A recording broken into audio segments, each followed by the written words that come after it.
Como hemos visto, la teoría general del arte, pues, es un modelo que describe, explica y predice lo que es el arte en general. Pero, ¿qué es exactamente lo que dice la teoría general del arte? La primera pregunta que querríamos responder es, ¿qué es el arte? Creo yo, esta es la pregunta fundamental, inicial, que una teoría general del arte debe responder. Y claro, tenemos que repetir, no vamos a responder qué es el arte visual, el arte plástico o el arte musical, sino que es en general toda forma de arte. Bien, para poder aplicar el método orsológico, como hemos visto ya antes, es necesario identificar nuestro objeto de estudio, en este caso, el arte. Y para hacer esto, el método orsológico utiliza un poquito de investigación lingüística. Nosotros nos preguntamos, la palabra arte, ¿quién la inventó? Y cuando la inventaron, ¿para qué la inventaron? Y la respuesta a esta pregunta es que la palabra arte la inventaron los romanos. Y la inventaron precisamente porque ellos creían que todo lo que existe era parte de una unidad a la que ellos le llamaban el universo. Pero este universo ellos lo entendían un poco como una moneda. Las monedas, como sabemos, tienen dos caras distintas.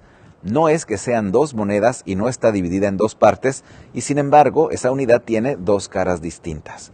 Bien, los romanos pensaban que este universo, aun siendo una unidad, tenía dos caras distintas también. Una de ellas era lo natural, que era todo lo que era creado por natura, y la otra cara era lo artificial, que era todo lo creado por ars, o sea, por el arte. De hecho, la palabra artificial en español es exactamente la misma palabra que se utilizaba en Roma y que literalmente quiere decir lo hecho por el arte. Entonces, ¿qué es el arte?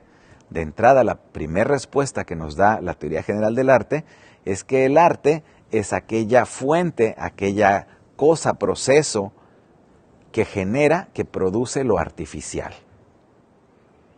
Entonces, ya de ahí nosotros podemos hacer un razonamiento lógico y darnos cuenta que en la vida real, cuando nosotros decimos de algo que es artificial, todas las personas asumen inmediatamente que se trata de algo hecho por el ser humano. Entonces, a través de ese razonamiento podríamos decir, el arte es la facultad humana de crear, porque todo lo creado por el ser humano le llamamos nosotros artificial.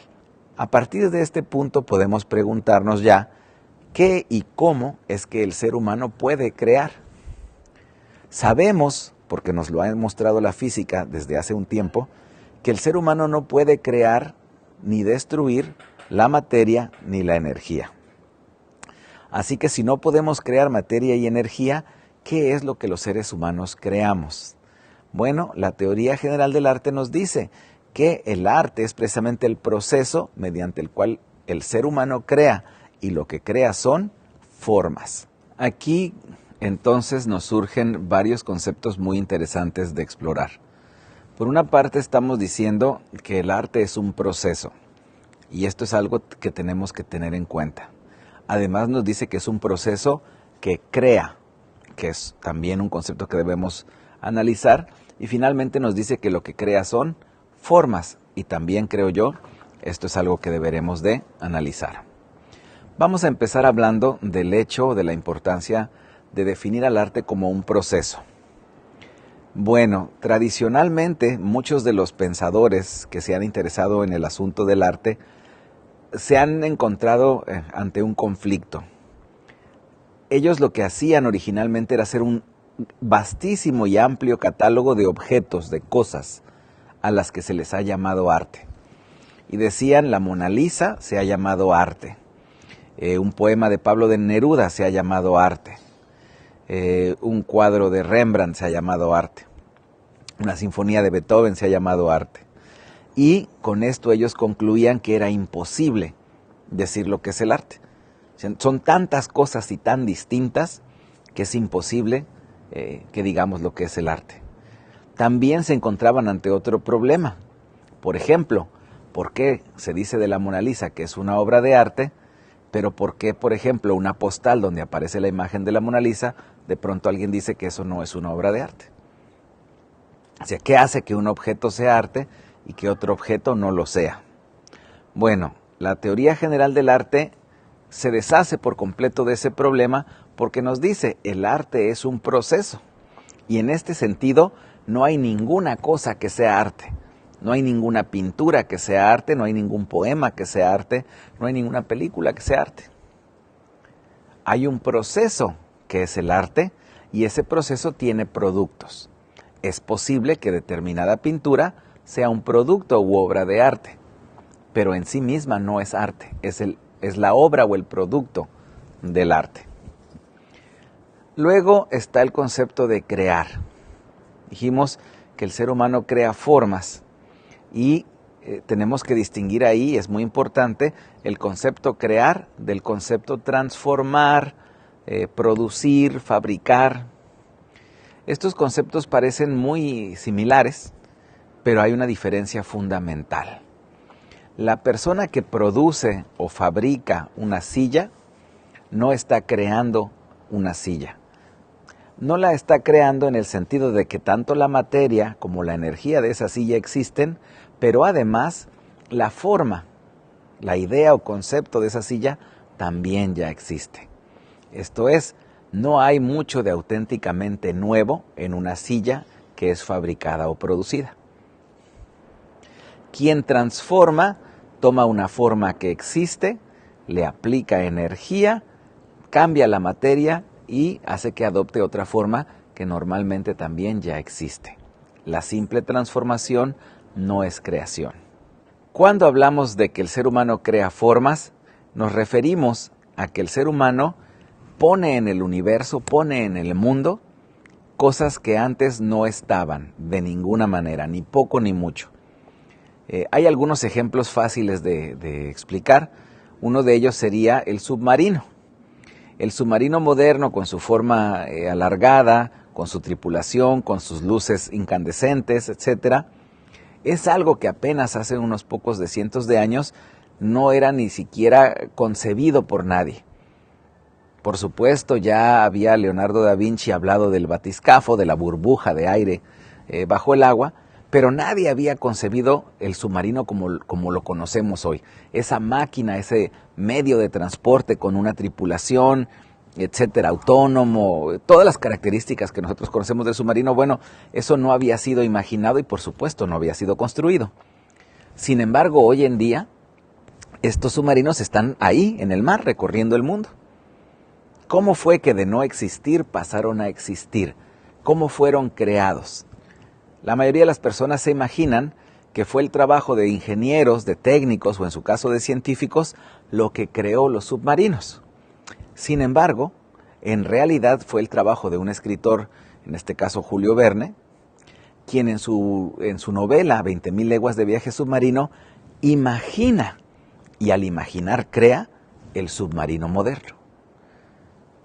Solamente después de que Julio Verne lo imagina y lo pone allí en el mundo a disposición de los demás, pudieron venir después los científicos, los ingenieros y los técnicos y tomar esta idea de Julio Verne y volverla a algo material y concreto.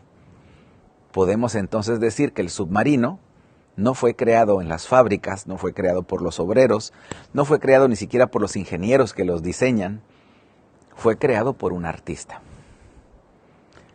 Otro ejemplo muy claro es el de los robots o androides. Si bien existían algunas tradiciones antiguas, como la del zombie en las culturas del Caribe o de origen africano, o como el golem en la cultura hebrea, en ningún caso había sido imaginado esta máquina con forma humana, esta máquina capaz de hacerse pasar por un humano. ¿Sí? ¿De dónde surge? Otra vez, lo normal es pensar, pues los ingenieros, los técnicos y demás.